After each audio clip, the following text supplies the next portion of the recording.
За тэгвэл оюун санааны хансан хэм тээгчд босоо яаж хансан хэмжээнд хүргэсэн нөөж босоо бусд нь нөөж байсан бол адил байх байсан юм байлоо. За сэтвэс хэтэрхий хол хазаачихлаа. За өөрийгөө таньж мэдээлээ.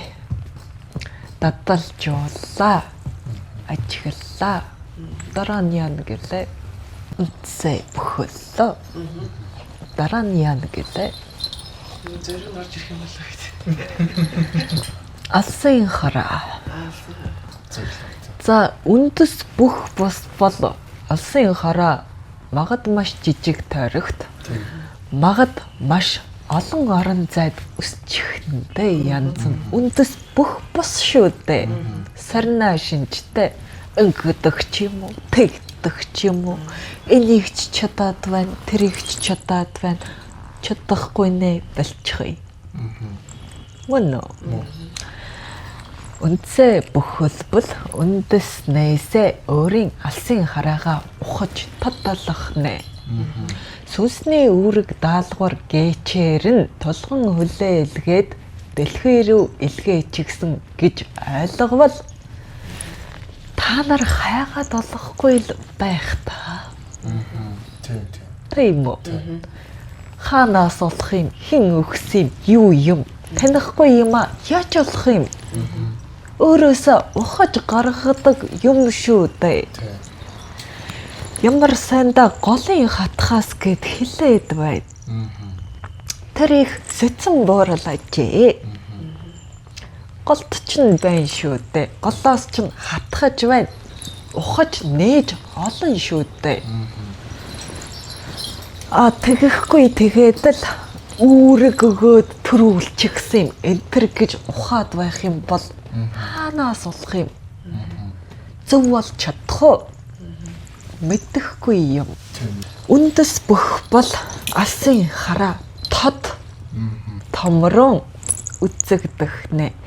Алсын хараага харчих бол тэндээс гэрэл сацарч байна гэж төсөөлөе. Чамд чиг зааж.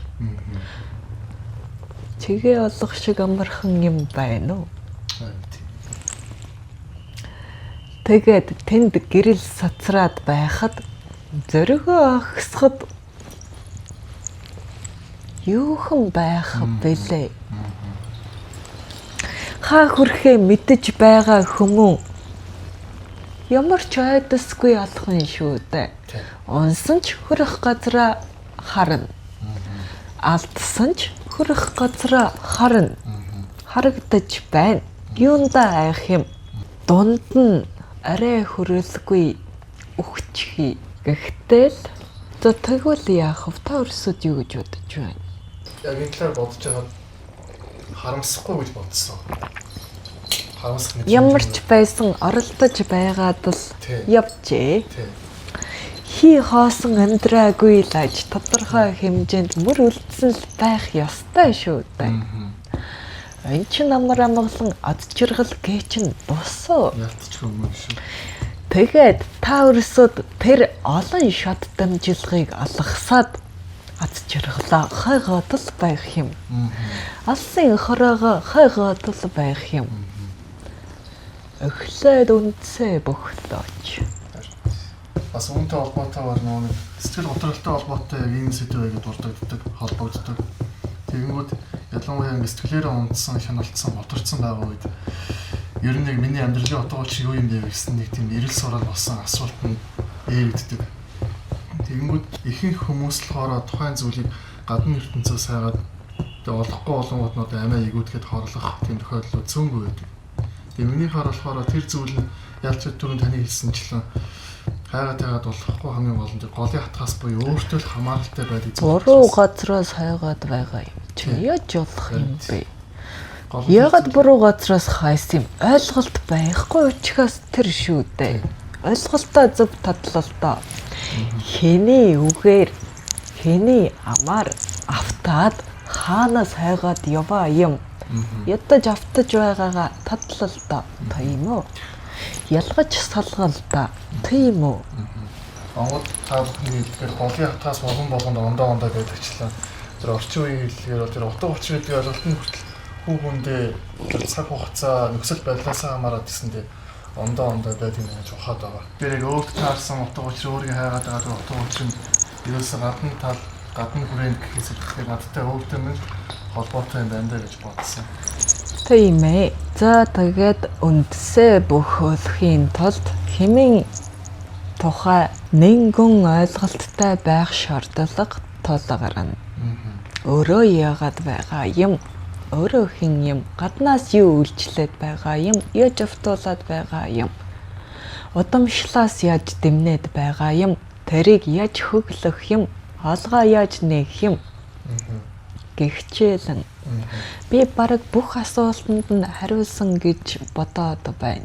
Барьж авч чадсан өрсөд байвал бүхий хариултыг өгөөд л байна. Ингээд та өрсөд яагаад намайг нэгээс нь зулгаагаад холбороод хизээ хойно нь дахиж төгчээд ийм замбраагүй юм шиг хөндрүүлэн хөөрөндөг талаар бодож байв уу? Бодсон.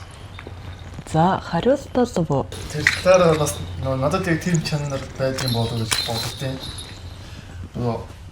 Одоо үндсэн зүйлээс нь наривчлах гэдэг зүйл байна. Нөгөө талаас нарийн зүйлүүдээс нь үндсэн рүүгээ чиглүүлж базах одоо гэх юм уу? Оломлох, зангидах гэдэг шиг. ертөнц зөөрө тэлээд буцаагаад хоймоо жамыг хотгож явдаг гэдэг чинь тэрний дагуу тайлбарлаад байна уу гэж бодсон. Ихээс багаас их рүү үндсэнгээс нарийн руу нарийнаас үндсэн рүү гэсэн юм чиглэлээ. За тэрийг анзаараагүй нөхцөл хүмүүс аяг ойлгомжгүй яриад байгаа юм шиг бидсний тэгж бодож байсан л та. байж болох юм. Энэ бол мөн чанартай илүү холбоотой ойлголт юм. Мөн чанарыг та өөрсдийн хайрцаг гавалтайгаа ижлэр төсөөлдөг. Тэр бол таних мэдхэд их том хон босгодог юм шүү. Мөн чанар бол задгаа хэлбэртэй оршин. Олон зүйл орж байна. Олон зүйл гарч байна. Хөдөлгөөнд оршдог юм. Тогтон гуйл бус. Энэ бол сэтгэлгээний алдаа юм шүү. Тогтон гэд сэтгээд байвал яг энэ охин тэгж сэтгэдэг юм. Тэгвэл эзэж гүйцэд таних мэдэж дөнгөхгүй. Хөдөлгөөнд оршдог. Заримдаа бардамнал дийлэн, заримдаа унтран. Энэ чинь хөдөлгөөн босоо. Тийм үү? Охин өрмөн. Энийг нэгдүгээрт тогтонгоор төсөөлөд нэг л барьж авнаа гэвэл үгүй. За тэгвэл алдаагаар. Орон зай цаг хугацаанд уйлгадах буюу энэ чинь ер нь юу гэсэн хэл юм бэ?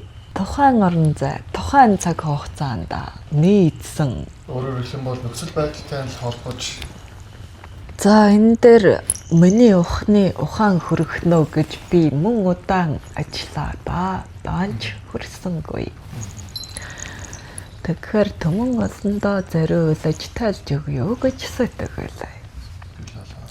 За тогтон гуйл бус хөдөлгөөнд даж. Гэхдээ зүй тогтлын дагуу хөдөлдөг юм. За нэг нь бол хэм задрах, хэм сүлэх буюу хэмээ түгээх, буцаагаад хураах.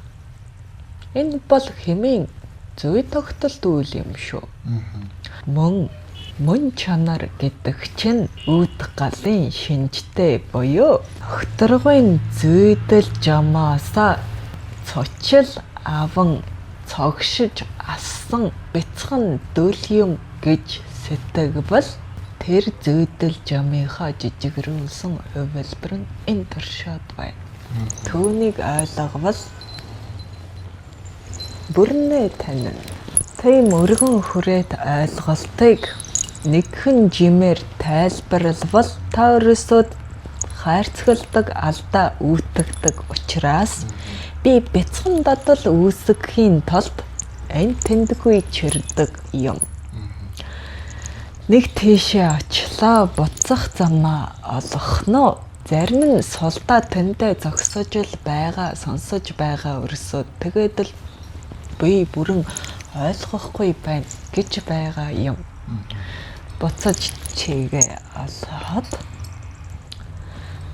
түгэлээ хорлоо. Тойргоор иргэн. Эцэг. Тэр 12 жил чинь төглөө хурлаа гэдэг юм. 12 жил өөрт нь бас төгж хордог тийм шинж чанар байгаад нэрийн цаг хугацаануудыг сонирхолтой санагдсан шүү дээ. Одоо бид нар чинь нөгөө нэг яг ийм шугам ойлголтоор ойлгоод байгаа шүү дээ. Яг тэгэхээр өнөө нартын тоол чинь нийтийн тоол одоо ингээд яг шугам нартаар бид нар ойлгох өгöd байгаа. Гэтэл дорны хүмүүс чинь болохоор 12 жилээр ингээд тойрог ингээд явдаг. Цаг хугацаа ингэж явдаг гэж байна. Тэгэхээр чи ингээд нөгөө давтагдмал шинж чанартай юм зүй тогтлоод ингээд ажиглаг. Тэгэхээр магадгүй нөгөө Тийм ээ. Одоо энэчнээс чинь маш олон одоо цаг тооныхоо учрыг олгочих юм бол тухайн жилд ямар юм бий болох гэд их олон Ер нь бүхлээр нэг л мөн чанартай болгоо. тий. Тиймээс нэгийг нь огчхвал тэр мөн чанараараа хааж юух жохон гэсэн үг шүү дээ. Цаг хугацааны хувьд бол 12 жилээр гэхээс илүү тодорхой үечлэлийн давтагдмал шинж байдаг. Тэр нь орон зайтайгаа уялддаг юм шүү. Орон зайдаа үндэслэж шууд хэлэхээр ойлгохгүй тул хэрэг байна уу гэж бодоод байна. Би ингэ санагдсан байхгүй. Одоо хүн ингэ амьсгалж байгаа шүү. Амьсгал аваад ингэ гаргаж байгаа. Тэнгүүт дэлхий бас нэг юм амьсгалтай байгаа шүү дээ. Нар бас нэг амьсгалтай байгаа. Одон гариг нэг юм амьсгалтай байгаа. Тэнгүүт жишээлбэл хүн ингэ амьсгал авах хүний биед ямар нөлөө үзүүлдэг, гаргахад ямар нөлөө үзүүлдэг гэдэг шиг яг энэ нэг цаглбарын зүй тогтлыг ойлгочих юм бол бид нар өөрөө өөрсдөө тэрэндээ тацуулаад амьдралаа зохион байгуулахад илүү хэлбэр болох юм болов уу гэдэг байна.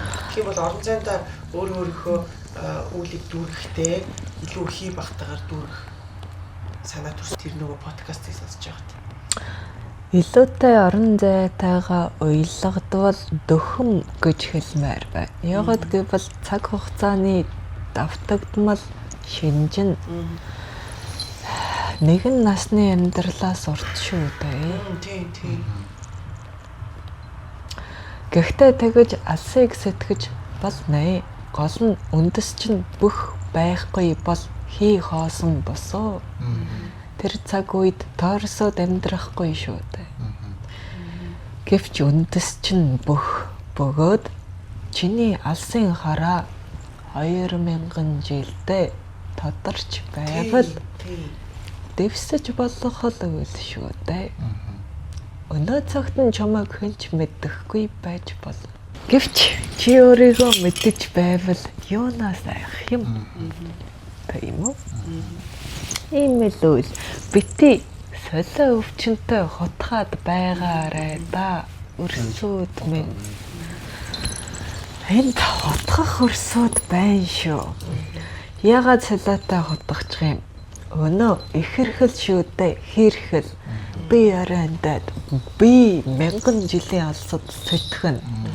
Өршөө тгвэ үндэс чинь бүх бос бол наадах чинь хий хоосон бөлгөө.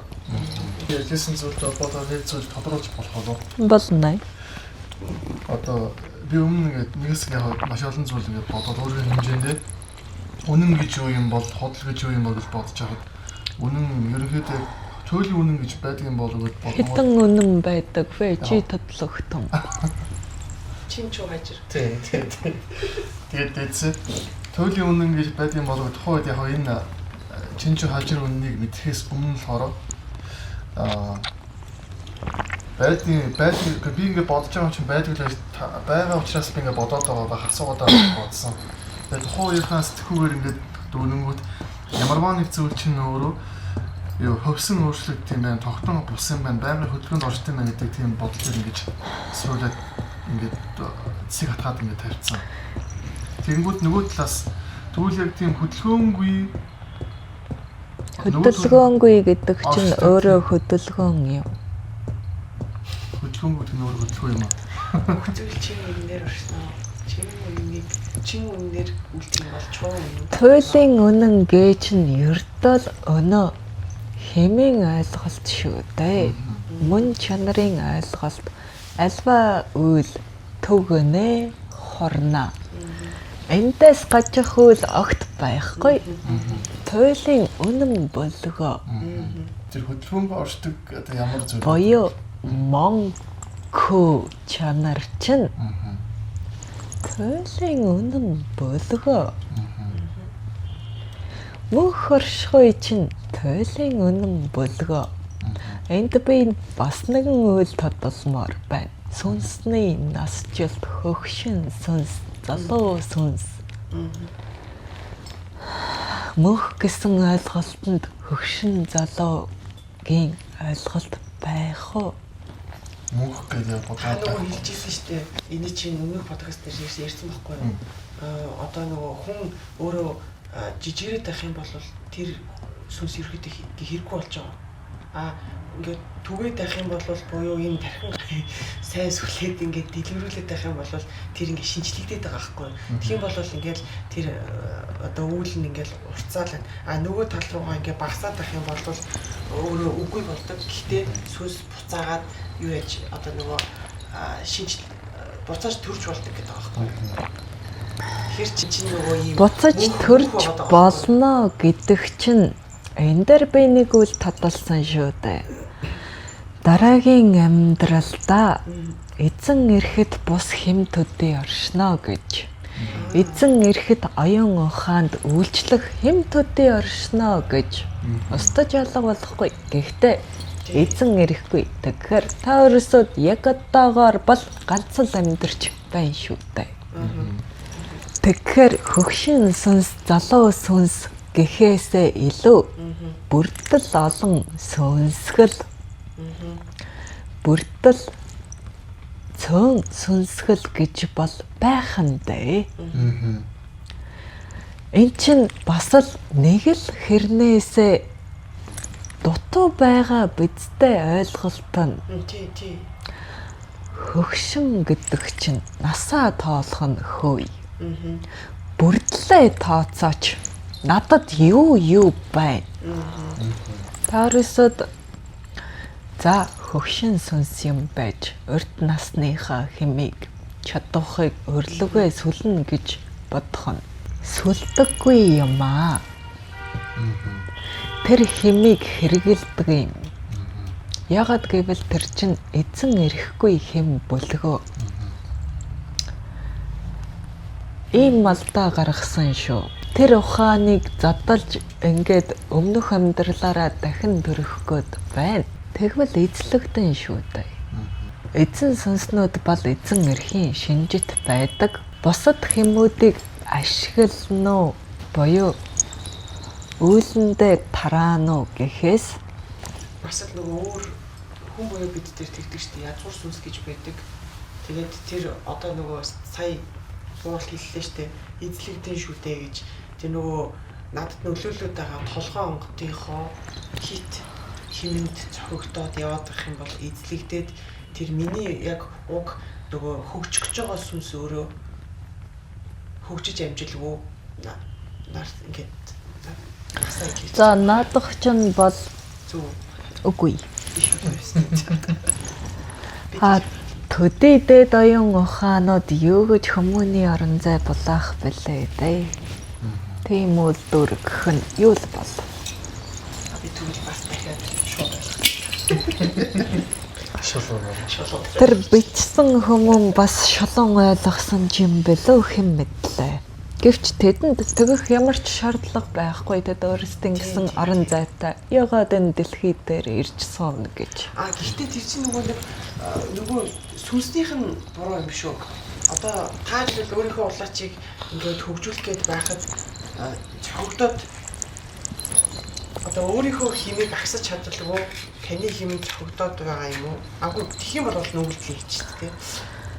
Мэдхгүй хээ солиорлын шинж харагдаж байна. Тэгээ гадны амар олон мэдээллийг нийлүүлж байгаа бодглол бурхан.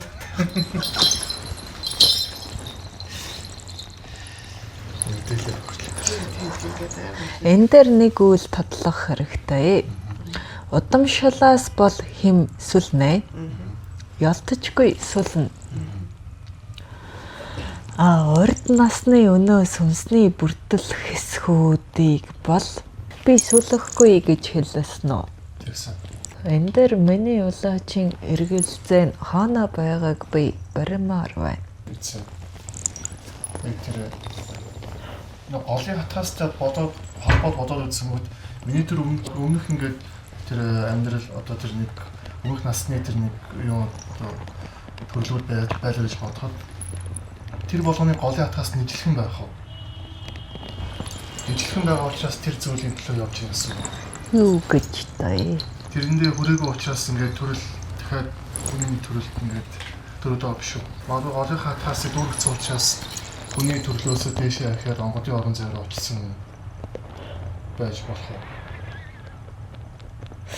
Сагин тийм байхсан бодол төрөө. Нэг талаар тэр голын хатгаас гэж нь ердөө л оюун санаа тэлэх хэмжээ хүртлээр тэлхийг өгүүлж байгаа тохиолдолд тийм байж болно.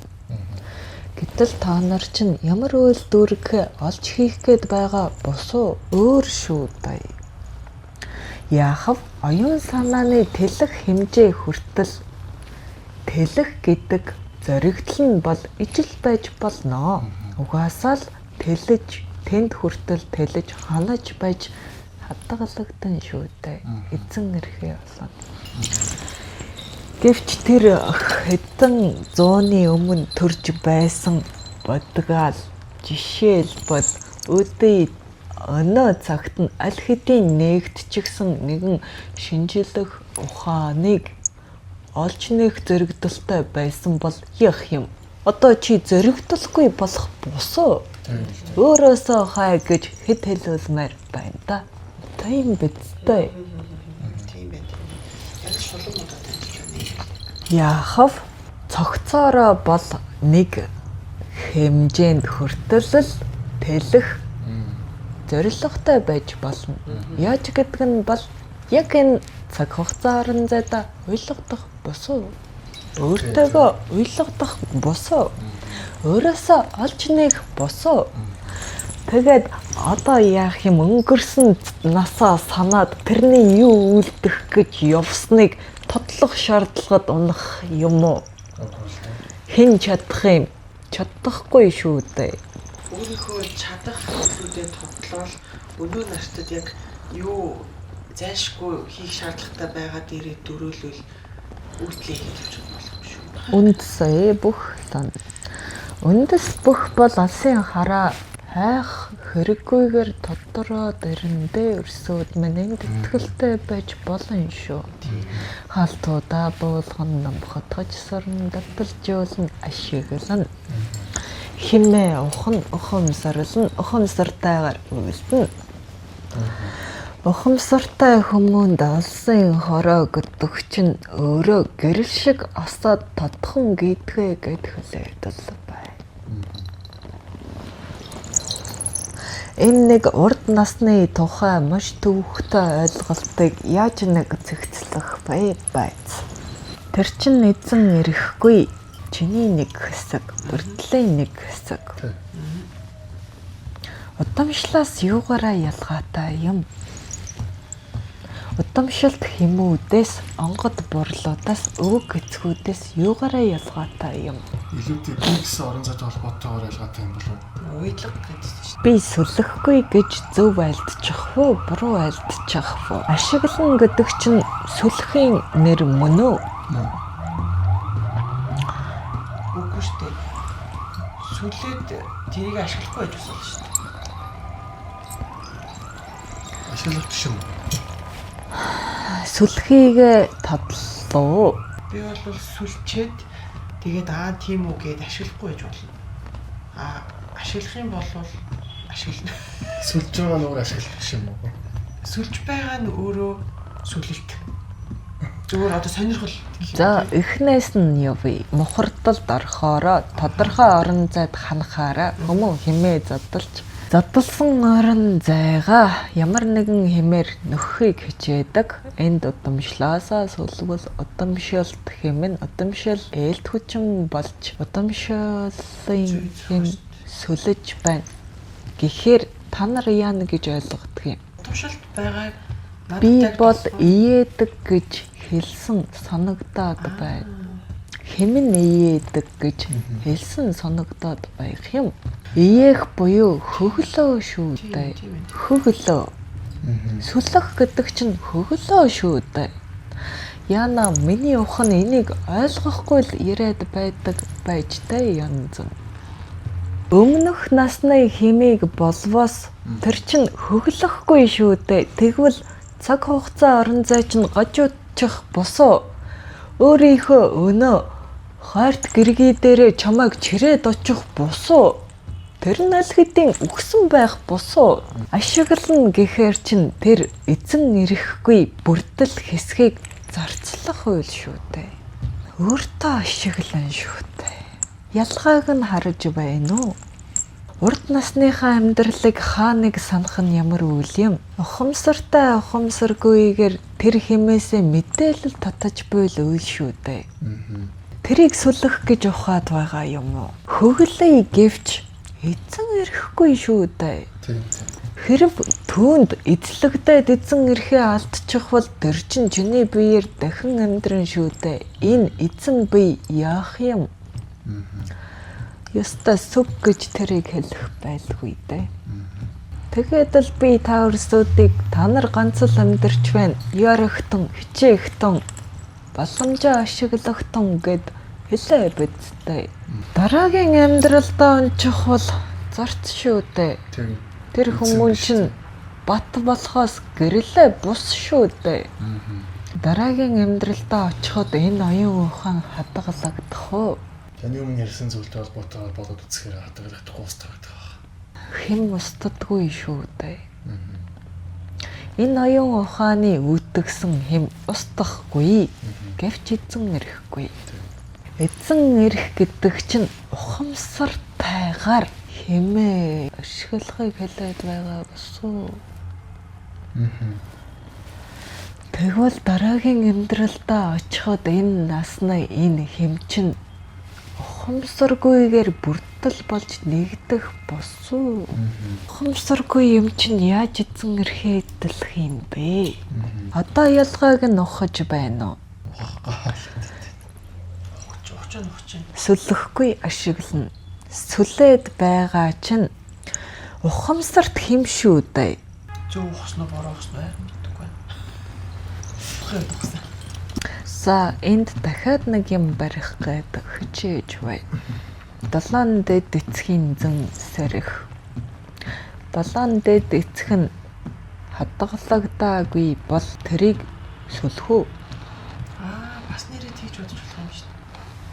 Өстөө тийж бодож байгаа юм шүү дээ.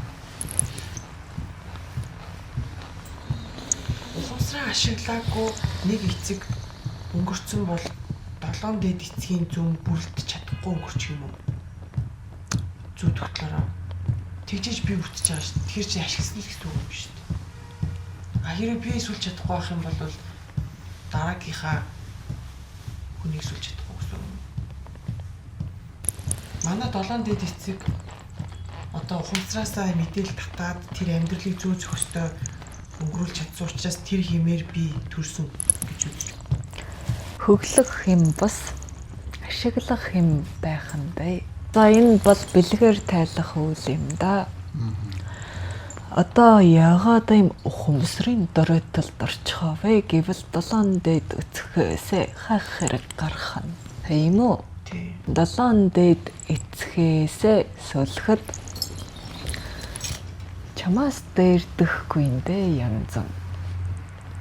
За сүлэх бос ашиглахад гэвч алтан судар гэж дээр чинь долоон дэд эцгийн зөнг сэрэх гэж байдаг шүү дээ. Тий. Тэгвэл тэр нэр томьёо чинь тэр 7 дээд эцэг долуула сэрдэг зөн ажээ. Чингис хааны 7 дээд эцгийн зөн яагаад тодулсан юм? Тийм үү? Тэгвэл тэднээс хөглөө ирнэ. Хэрв Таурисуудын 7 дээд эцэг чинь ашиглах хэм төдий бол болоосол сүрлэх хэрэг гарах байлгүй дээ. Ингээд 7-7-оор багцлагдаад ингээд хураагдаад идэг гэсэн үг үү? Яагаад Алтан судар дээр Чингис хааны 7 дээд эцэг гэж тодулсан юм бэ? Тэрийг аюулгүй багцааж байгаа юм байна. Чингис хааны 7 дээд эцэг нь бүхлээр ухамсартай байсан л аж. Тий. Үгүй бол хүмүүний 7 дээд эцгийн зөн гэж бичих байсан юм биш үү? Яагаад тань дээр Чингис хааныг онцлсон нь өчигтэй гэж бодож үзсэнгүй юу? За, миний уханд нэг л сонин санагдаад байгаа нь ойлголт гүнзгийрч байгаатай холбоотой. Өгтөөс өнгөн хэсэгтэй нэг үйл гүнзгийрхээр арай өөр юм шиг болоод явчихдаг юм. Энэ яг л гаднаа амар амгаланч дотроо хэлбэлт хазайлт нь илүү мэдрэгдэхтэй адилхан үйл шүү дээ. Огторгой ертөнц амар амгалан дэлхий гариг дээр бол бүжгэн жил байна. Харн дийлээд байгаа мэт гэвч хар гэдэг чинь жамын нэг хэсэг болгоо. Түүнийг үгүйсгэх хэрэггүй ийм л үл. Гэхдээ орон зай цаг хугацаатаа уйлгадах юм бол хараа таних шордлоготой, зарим үед номхотгох шордлоготой. Жамын хувьд бол хараа номхотгоод байвал яах юм? Цав цагаан болчихын шүү дээ. Ингээд ойлголт гүнзгийрхээрээ эсрэгцээд байгаа мэт үл болдгийг миний өхөн хайрцагласны улбаатай намайг яриулахгүй тушаад байгаа юм. За, альва хүмүүн төрхтөө эцэг эхийгээ нийлүүлэн хэмэлэн. Тийм үү? За, төрөөд нэг нь эцгийн эцгээс нөгөө нь эцгийн ижигээс гэгчлэн өөрөөр хэмэлэн. Зарим тохиолдолд сүлэлт байж болно. Зарим тохиолдолд зүгээр л хэм хурааж буй үйл явцыг хэмлэх гэж хэлж байгаа юм. Ашиглаатай гэсэн үг юм шүү дээ. Ижилсэн хэмээрээ татаж байгаа үйл явц юм удамшилаасаа. Зарим сэрээсэн удамшлыг ашиглах нэ, зарим сэрсэн удамшил сүлэх нэ гэдэг л үйл юм да. Сүлэх хэмжээнд хэм ижилсвал сүлэх хэмжээний хэмтэй холбогдох нэ. Тэр хэмжээний удамшлыг өөртөө сэрээх нэ. Сэрсэн удамшил иен буюу хөгөлөн. Ямар тохиолдолд сүлэхтэйгээ холбогдоод ямар тохиолдолд ашиглахтайгаа холбогдож байгаа юм гэхээр сүлэж буй хэм бол хадгалагдсан оюун ухаан буюу ухамсарт оюун ухаан юм шүү дээ. Ухамсартайгаар таниж мэдсэний үндсэн дээр үндсээ бүхэлсний үндсэн дээр алсын хараага хардаг оюун ухаан юм. Энэ дадлыг өөртөө бага чатууга илэрхийлээд өнөө сүлэх удамшилтайгаа хэм ижилсвал холбогдно. Буюу ухамсартайгаар сэтгэж дөнгөвөл сүлэх нэ. Ухамсаргүйгээр гарц гаргалгаа шийдвэр хийдэг шүү дээ, тийм үү? Яаж гэдгээ мэдэхгүй, яагаад гэдгээ мэдэхгүй, үндсээ танихгүй, буруу зөв буруу л гэж хэлнэ л дээ. Ухамсаргүй юм чинь азар нэг онвол онох юм. Тэгвэл энэ ухамсаргүй хэм рүү чинь өнөө ухамсарт оюун санаанууд хэм ижилсэхгүй учраас удамшлууд сүлж чадахгүй шүү дээ. Хөглөж чадахгүй. Хөглөө авахгүй мөн үү? Хотгологдаагүй эцгүүд олон бий, ижид олон бий. Тэдний удамшилтай хэм ижилсээ түүгээ татаад буюу тэр хоосон орон зайгаа тэдний удамшлыг сэрэж тэр хэмээр нөхөөд байвал байрандаа байх нь байна шүү дээ өрсөд байна. Тэгэхээр удамшилт буй ухамсарт хүрч чадаагүй оюун ухаанууд сүнсгэл дагуулгадаж буй ухамсарт хүрч чадаагүй өмнөх амьдралын хэмнүүд бүрдэл хэмнүүд чинь нэг их ялгамжгүй үйлүүд байх нь дээ. Одоо нэг юм ялгаагаа таньвуу. Алтан содар дээр чинь зүгээр л 7 дээд эцгийн зам бус Чингис хааны 7 дээд эцгийн зам гэж Чингис хааныг онцолсон нь түүний 7 дээд үцэг долоола ухамсарт оюун ухаан байсныг нэгдүгээрт батламжилж байна. Хоёрдугаарт таньтай сонсон үр ямар байх нь ойлгомжтой байлгүй дээ. Цаг хугацаанд уналт босолт ээлжлэн гэсэн тийм үү? Зарим үед ухамсарын доройтол руу унаад байна. Ухамсарын доройтлууд олон үе явхаар толхоо. За толхоор яасан? Баахан онгод буугаад эхэлвэ. Угтаас өнөө хөгн байхгүй, сүлж дийлэхгүй. Тиймээс л анхнаас нь төрхөөс нь ээсэн хэм буюу элгээхтэй би өөрийн ухамсарыг сэрээтэй энэ үрийг илгээжтэй. Төрөхт нь би энэ үрийг ээж төрүүлжээ гэд тайлбарласан бидтэй. Тэгээд л гинт маш олноороо онгодод буугаад маш олноороо үе шаттайгаар удамшлуудыг хол олгосуулан сэрэж хөглөж сүлсэн байна шүү дээ. Тэгэхгүй бол 7 дээд эцгээс сүлэх гээд сүлэгч орон зайгүй өрсөд олон л байна. Одоо нэг юм тайлагдав. Тайлагдаж байгаа бидтэй. Бүхий үеийн утга учир.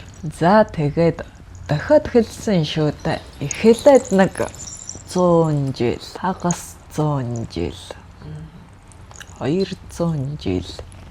Орын үеийн өвгөд сүлээд босгоод бөгдөг чинь юм байдаг юм. Олон тол хүлэн зөвшгөн хурдан шүү дээ.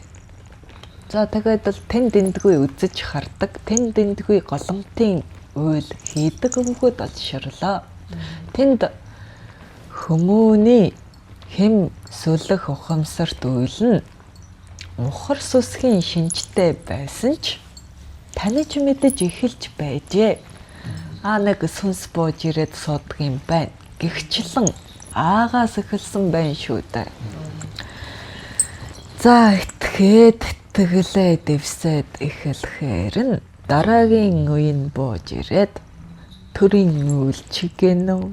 Байгаль цаг уурын үйлчиг гэнэ. Ингээд л шат дараатайгаар за өнөө цай ууж хэн тэрэгтэй нь мэдэгдэхгүй сэцэн цалмаг үйл айлддгүүд нь буугаад тэгээд л чи ч хотлоо би ч хотлоо дээр толжтэй.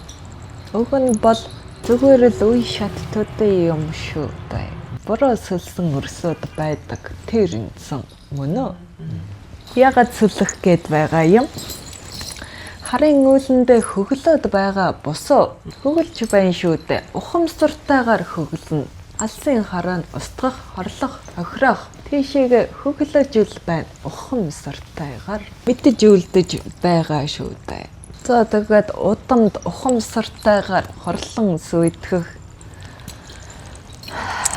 өвгөд байсан л байлгүй дээ. Тийм үү? Бүх удам тийм сайхан цэвэр цэмцгэр бос шүү дээ. Ингээд арх уух гэж нь ухамсардаг лөө. Тэр хүн юу гэж бодож байгаа шалтгаална. Харьцангуй болт юм болов. Өчтөөс ухамсаргүй. Яагаад ууж байгаагаа мэдэх болов. Тэр тэгээд Мэдсэн хэрнээ ууж байвал байж болох уу? хэрхийг хэрэгжилж байгаагаар нь ялгах юм болов. Яагаад ууж байгаагаа мэдсээр байж автаа дуугаад байна гэж байх уу? Яагаад ууж байна гэдгээ мэдэх гэдэг чинь үндсээ бүхлэх үйл босоо. Үндсээ бүхэлсэн хүмүүн тэрийг давах хүчтэй л байх байлгүй. Тэгэхээр архины солио гажуу бол автуулахад ашигладаг хэм юм шүү дээ. Тэр сүлээд ард нь утсан хөөхөлтэй аятай хөдөлгөөд байгаа нэг том мангас байна гэж төсөөлбөл тэрний нэг бүрдэл төдий юм. Гэвч данталт гэдэг хамгийн аюултай мэт үйл болжээ орчин цагтна. аюултай биш юм. Өөртөө эзэн өрс бол үндсээ бүхэлсэн өрс бол тэрнээс айхуул огт бус. Бүхэлгөөгүй өрсөд олон өчгөөс хамгийн том аюул занал мэт үзэгдэх болж өндөө өчөөхөн үйл шүү дээ.